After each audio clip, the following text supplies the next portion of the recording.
السلام علیکم ورحمۃ اللہ وبرکاتہ۔ الحمدللہ رب العالمین والصلاة والسلام علی رسولہ الامین وعلی آلہ وصحبہ اجمعین، اما بعد۔ اعوذ باللہ من الشیطان الرجیم، بسم اللہ الرحمن الرحیم۔ یا بنی آدم خذوا زینتکم عند کل مسجد وکلوا واشربوا ولا تسرفوا ان اللہ لا يحب المسرفین۔ محترم بزرگوں اور نوجوان بھائیوں، گزشتہ کئی دنوں سے آپ کے سامنے اس حدیث کے تعلق سے مکمل گفتگو جاری تھی، جس کے راوی حضرت ابو مالک اشعری رضی اللہ تعالیٰ عنہ ہے۔ اللہ کے رسول نے فرمایا الطہور شطر الایمان، صفائی پاکی آدھا ایمان ہے۔ والحمدللہ تملأ المیزان، اور بندہ جب تک الحمدللہ کہتا ہے میزان اس کا بھاری ہوتا ہے۔ میزان کو بھاری کرنے میں، ترازو کو بھاری کرنے میں الحمدللہ کا بہت بڑا ہاتھ ہے۔ وسبحان اللہ والحمدللہ تملأان، سبحان اللہ اور الحمدللہ یہ آسمان اور اس کے درمیان، زمین اور آسمان کے درمیان جتنی چیزیں ہیں ان کو بھر دیتے ہیں۔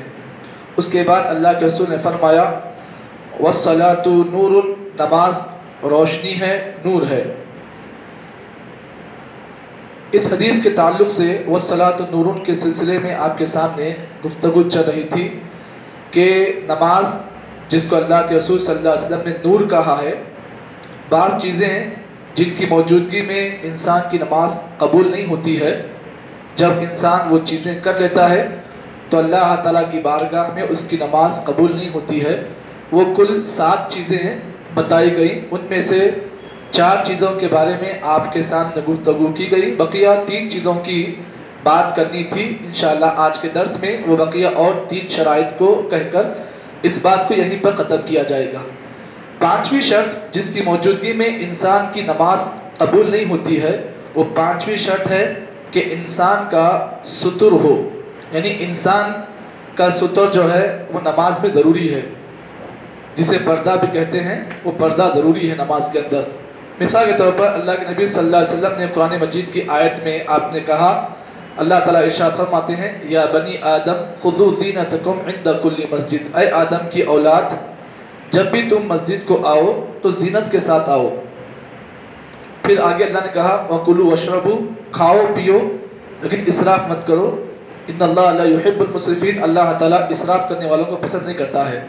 قرآن مجید کی اس آیت میں اللہ تعالیٰ نے بیان کیا کہ جب بھی آدم کی اولاد مسجد کو آئے، اللہ کے گھر کو آئے تو مکمل زینت کے ساتھ آئے۔ کیوں؟ اس لیے کہ جب دنیاوی کسی ہم مجلس میں جاتے ہیں، محفل میں جاتے ہیں، تو جس طریقے سے اچھا لباس پہن کر جاتے ہیں، یہاں تو اللہ تعالیٰ کے حضور میں، اللہ کی بارگاہ میں ہم کو جانا ہے، تو اس سے اچھا زینت اختیار کرنے کا اللہ تعالیٰ نے حکم دیا ہے۔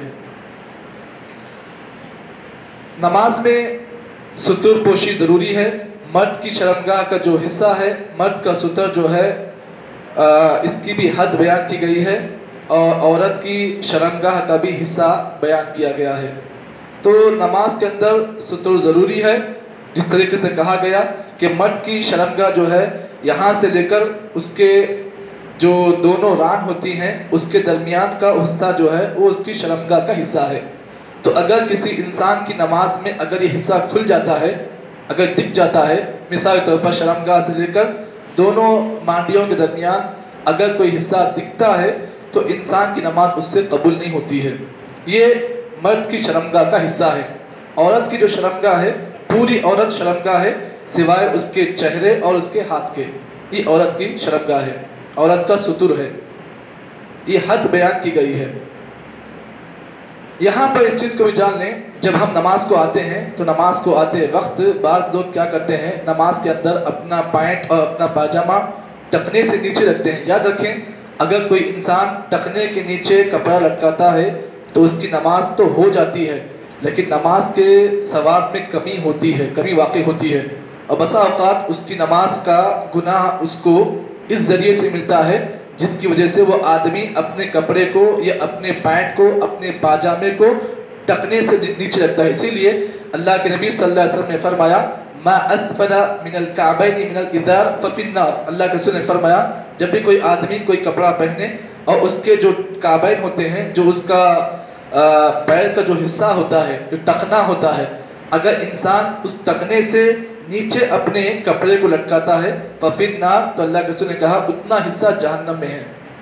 तो आदमी को ये बात याद रखनी चाहिए, नमाज के अंदर जब भी आदमी है तो नमाज को शुरू करने से पहले अपना पाट या अपना पैंट या अपना पैजामा या अपना शलवार जो है वो आदमी को अपने टखने से या फिर अपना जो पैर का जो हिस्सा है, पैर का जो आखिरी हद है, उससे ऊपर आदमी को रखना चाहिए। ये ज़रूरी है नमाज के अंदर।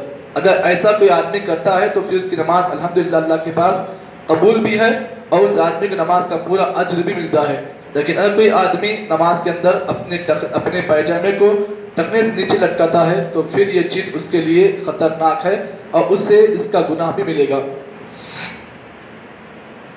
इसी तरीके से नमाज के शराइत में से छठी शर्त जो है वक्त का दाखिल होना ज़रूरी है। आदमी वक्त पर नमाज पढ़े। हर नमाज का वक्त बताया गया है। फजर की नमाज का वक्त है, अव्वल वक्त भी है, आखिर वक्त भी है। ज़ोहर का अव्वल वक्त भी है, आखिर वक्त भी है। असर का अव्वल वक्त भी है, आखिर वक्त भी है। मगरिब का अव्वल वक्त भी है, आखिरी वक्त भी है। इशा का अव्वल वक्त भी है, आखिरी वक्त है। तो अल्लाह ताला ने नमाज को वक्त पर पढ़ने का हुक्म दिया है। कुरान मजीद की आयत अल्लाह फरमाते हैं इन्ना सलात कानत अल मुमिनीना किताबन मौक़ूता, बेशक नमाज मोमिनों पर जो है वक्त मुक़र्रर पर फ़र्ज की गई है। वक्त जो बताया गया है उसी वक्त पर नमाज पढ़ने का हुक्म दिया गया है। तो याद रखें नमाज को वक्त पर पढ़ना ज़रूरी है, फ़र्ज है। अगर कोई आदमी नमाज को उसके वक्त के अलावा वक्त में पढ़ता है तो फिर उसकी वो नमाज कबूल नहीं है। मिसाल के तौर पर फजर का जो वक्त है वो कब से है? जब कोई आदमी रोज़ेदार सहरी करता है तो उसके बाद सहरी करने के बाद सुबह सादिक और सुबह काजिब दो वक्त हैं। सुबह की दो किस्में हैं, सुबह सादिक, सुबह काजिब। तो जब सहरी में आदमी के लिए खाना पीना मना हो जाता है, सहरी कर लिया आदमी, कुछ वक्त के बाद उसके लिए खाना पीना मना हो जाता है, अब यहाँ से रोजे की शुरुआत होती है। तो ऐसे वक्त में फजर की नमाज के लिए अव्वल वक्त है। अल्लाह के नबी के बारे में आता है कि नबी अकरम सल्लल्लाहु अलैहि वसल्लम फजर की नमाज को इतनी तारीकी में पढ़ते, उस जमाने में सहाबियात भी नमाज को आती थी, नबी के पीछे नमाज पढ़ती थी सहाबियात भी। तो जब सहाबियात अपने घर को वापस जाती थी तो कोई भी आदमी उनको पहचान नहीं सकता था, इतना तारीकी में नबी सल्लल्लाहु अलैहि वसल्लम फजर की नमाज पढ़ते थे। आज हमारे पास जो है हम लोग फजर की नमाज को बिल्कुल उजाले में पढ़ते हैं जब रोशनी हो जाती है। तो ये नमाज का जो है सही वक्त नहीं है। फजर की नमाज का अव्वल वक्त तारीकी में पढ़ने का अल्लाह के नबी ने हुक्म दिया है। तो इसीलिए नमाजों के कुछ औकात अल्लाह के नबी ने बयान किए अहादीस के अंदर। तो उन औकात के मुताबिक अगर नमाज पढ़ी जाए तो अल्लाह ताला के पास वो नमाज काबिल कबूल है। इसीलिए अल्लाह के नबी सल्लल्लाहु अलैहि वसल्लम से हज़रत अब्दुल्लाह बिन मसूद की रिवायत में एक आदमी ने सवाल किया, वान अब्दुल्लाह बिन मसूद रज़ियल्लाहु तआला अन्हु अन्ना रजुलन अतन नबी सल्लल्लाहु अलैहि वसल्लम फ़क़ाल, हज़रत अब्दुल्लाह बिन मसूद की रिवायत है कि एक आदमी अल्लाह के नबी के पास आया और सवाल किया, कहा अय्युल अअमाली अफ़ज़ल या रसूल अल्लाह, अल्लाह के रसूल बताइए इस्लाम में सबसे अफजल अमाल कौन से हैं? अल्लाह के नबी सल्लल्लाहु अलैहि वसल्लम ने फरमाया पहला अमल अस्सलातु लिवक्तिहा, नमाज को उसके वक्त पर पढ़ना, ये अफजल अमल में से सबसे पहला अमल है। और दूसरी चीज अल्लाह के रसूल ने फरमाया बिर्रुल वालिदैन, माँ बाप के साथ अच्छा सलूक करना, ये भी अफजल अमल है। उसके बाद अल्लाह के नबी सल्लल्लाहु अलैहि वसल्लम ने तीसरा अफजल जो अमल आपने बयान किया अस्सलातु अला वक्तिहा, उसके बाद व बिर्रुल वालिदैन वल जिहादु फी सबीलिल्लाह, अल्लाह के रास्ते में जिहाद करना ये अफजल अमल है। चलिए एक और रिवायत आपके सामने बयान कर दूं जिसमें अल्लाह के नबी ने इस बात की वजाहत कर दी, कहा कि जो कोई आदमी नमाज को अव्वल वक्त पर पढ़ता है अल्लाह ताला उस आदमी को जन्नत में दाखिल करता है और उस पर जहन्नम की आग हराम है।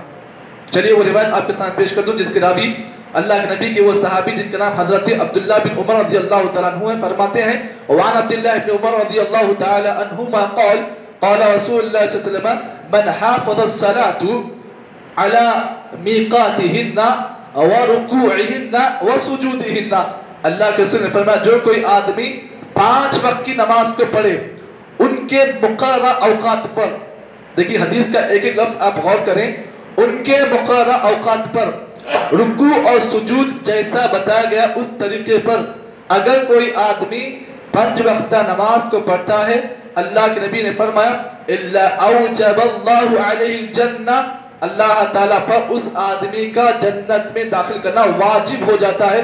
वफी रिवायतिन वहुर्रिम अलन नार, अल्लाह ताला ने उस पर जहन्नम की आग को हराम कर दिया है। मालूम ये हुआ 5 वक्त की नमाज को जो है वक्त पर पढ़ने का हुक्म है, जो वक्त शरीयत ने बताई है उसी वक्त पे हमें पढ़ना है। नहीं मनमानी नमाज अगर आप पढ़ेंगे, रब चाहे नमाज पढ़ने के बजाय मन चाहे नमाज पढ़ेंगे, तो याद रखिए अल्लाह ताला के पास मन चाहे नमाज कबूल नहीं है, अल्लाह के पास रब चाहे नमाज कबूल है। और रब चाहे नमाज ये है कि आदमी उस नमाज को वक्त पर पढ़े, ये रब चाहे नमाज है। और मन चाहे नमाज ये है कि आदमी वक्त अपनी तरफ से बनाए, उस वक्त पे नमाज पढ़ ले, ये मन चाहे नमाज है। इसीलिए हमें और आपको मन चाहे नमाज के बजाय रब चाहे नमाज पढ़ने का हुक्म दिया गया है। तो इस हदीस के अंदर एक और नुक्ता जो है, अल्लाह के नबी ने कहा एक तो नमाज को उसके वक्त पर पढ़ना है, मुक़र्रर वक्त पर, और दूसरी चीज रुकू और सुजूद का तरीका बिल्कुल सही हो। रुकू नबी ने कैसे किया वैसे करना है, सुजूद वैसे करना है जैसे अल्लाह के नबी ने हुक्म दिया है। अल्लाह के नबी के सामने एक आदमी नमाज पढ़ रहा था, उस वाक़े को आप जानते हैं। नबी अकरम सल्लल्लाहु अलैहि वसल्लम के सामने आप मस्जिद में दाखिल हुए, एक आदमी नमाज पढ़ा था, सजदे में उसकी पीठ जो है सही नहीं थी, ऐसा डांस कर रहा था सजदे में वो। नबी सल्लल्लाहु अलैहि वसल्लम ने उस आदमी को नमाज पढ़ने के बाद आपने कहा कि तू अपनी नमाज को वापस फिर से दोहरा ले। फिर वो आदमी गया, नमाज फिर पढ़ा, फिर वही अमल किया।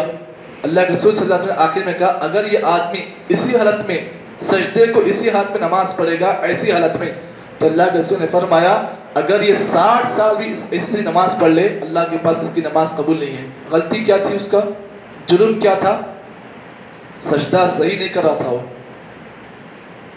सजदा सही नहीं कर रहा था। नबी ने कहा अगर ये इसी हालत में ऐसी नमाज पढ़कर अगर मर जाता है, अगर 60 साल ही ऐसी नमाज पढ़ ले, तो अल्लाह के पास इसकी एक भी नमाज कबूल नहीं है। अब जिस इंसान का हाल ये है, तकबीर तहरीमा से लेकर सलाम तक का जो तरीका है बिल्कुल गलत है, बताइए क्या उसकी नमाज अल्लाह के पास कबूल है? ये बहुत बड़ा सवाल है, ये बहुत बड़ा लम्हा फिक्रिया है। तो हमें और आपको चाहिए कि नमाज शरीयत ने जैसे पढ़ने का हुक्म दिया है, सल्लु कमा रअयतुमूनी उसल्ली, नबी ने कहा लोगों जिस तरीके से तुमने मुझे नमाज पढ़ते देखा उसी तरीके पर तो नमाज पढ़ो। नबी सल्लल्लाहु अलैहि वसल्लम की नमाज का पूरा तरीका अल्हम्दुलिल्लाह मुहद्दिसीन ने अहादीस में नकल किया है। नबी की तकबीर तहरीमा से लेकर नबी के सलाम तक के तरीके को अल्हम्दुलिल्लाह हिफाजत के साथ, अमानत के साथ मुहद्दिसीन ने हू बहू नबी के तरीके को अहादीस में नकल किया है। तो हमको और आपको चाहिए जहाँ पर नमाज को वक्त पर पढ़ना है, वहीं पर नमाज के अंदर रुकू और सजदा भी सही करना है। और नमाज के अंदर आखिरी शर्त जो है, या आखिरी चीज़ जो नमाज के शराइत में से है, वो आखिरी शर्त ये है कि आदमी को चाहिए कि नमाज में किबला रुख कर नमाज पढ़े। किबला जहाँ दिल बोला आप नमाज पढ़ेंगे नहीं, सबसे पहले आप किबला रुख करें नमाज में, आपकी नमाज किबला रुख पर हो। इसीलिए अल्लाह रब्बुल आलमीन ने कुरान मजीद में दूसरे पारे में कहा क़द नरा तक़ल्लुब फ़ी वजहिका फ़नुवल्लियन्नका क़िबलतन तर्ज़ाहा। नबी अकरम सल्लल्लाहु अलैहि वसल्लम ने जब आपका किबला तब्दील हुआ, सबसे पहले बैतुल मक़दिस किबला था, उसके बाद अल्लाह ताला ने किबले को चेंज किया और बैतुल हराम जो मस्जिद हराम है वहाँ पर किबले को तब्दील किया गया। वरना सबसे पहला किबला जो हमारा था वो बैतुल मक़दिस था, मस्जिद अक़सा था, जहाँ पर नबी अकरम सल्लल्लाहु अलैहि वसल्लम और सहाबा इकराम उसकी तरफ किबला रुख होकर नमाज पढ़ते थे। ये कुल 7 शराइत हैं नमाज के, जिनकी मौजूदगी में आदमी की नमाज कबूल नहीं होती है। वो मैंने आपके सामने मुकम्मल पेश किए हैं। उम्मीद करते हैं कि आपने बातें समझ ली होगी। अल्लाह से हम दुआ करते हैं कि अल्लाह ताला मुझको और आपको जितनी बातें बताई गई हैं उन तमाम बातों के मुताबिक अमल करने की तौफीक अता करें। सुब्हानल्लाहि बिहम्दिही, सुब्हानकल्लाहुम्मा बिहम्दिक, नशहदु अल्ला इलाहा इल्ला अंत, नस्तगफिरुका व नतूबु इलैक।